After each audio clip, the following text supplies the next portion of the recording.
আসসালামু আলাইকুম বন্ধুরা। ইরান কি অ্যাটম বম বানিয়ে ফেললো গতকাল ভূমিকম্পে? তো তাই আমরা বুঝতে পারি আসলে কি এটা ভূমিকম্প ছিল। আমেরিকার গোয়েন্দা বাহিনী তারা জানিয়েছে ইরানে ভূমিকম্প হয়েছে। তাহলে এটা কি আসলে ভূমিকম্প হয়েছে? ইরানের যে মাটি সেখানে ভূমিকম্প হওয়ার সম্ভাবনা খুবই কম, কারণ সমস্ত সব পাথর বিস্তৃত মাটি এবং মরুভূমি এলাকা, এখানে ভূমিকম্প হওয়ার সম্ভাবনা খুবই কম। তাহলে কি ইরানে ভূমিকম্প হলো না অ্যাটম বম বানিয়ে ফেলেছে? আমরা জানি ইরানের কাছে 65% ইউরেনিয়াম আছে। এটি বলেছে যে আন্তর্জাতিক পরমাণু গবেষণা কেন্দ্র থেকে এটি তারা দাবি করেছে।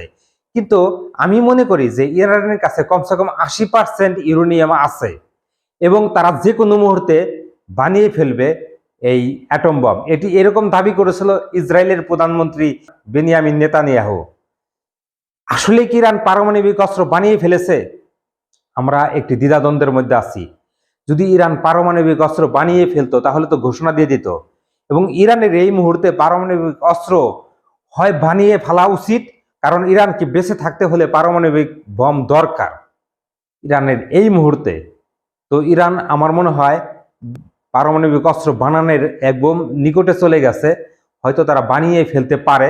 বিভিন্ন পত্রপত্রিকা এবং বিভিন্ন মিডিয়ায় চলে এসেছে ইরান দ্রুতই পারমাণবিক অস্ত্র বানিয়ে ফেলবে। জানি না আসলে কতটুকু কি, পরবর্তী ভিডিওতে আমরা জানবো এবং পরবর্তী খবরে আমরা জানতে পারবো যে ইরান কতটুকু এগিয়ে গিয়েছে। তবে ইরানে যে ভূমিকম্প হয়েছে এটা সত্য, এবং এটা কিসের ভূমিকম্প হলো এখনো তা জানা যায়নি।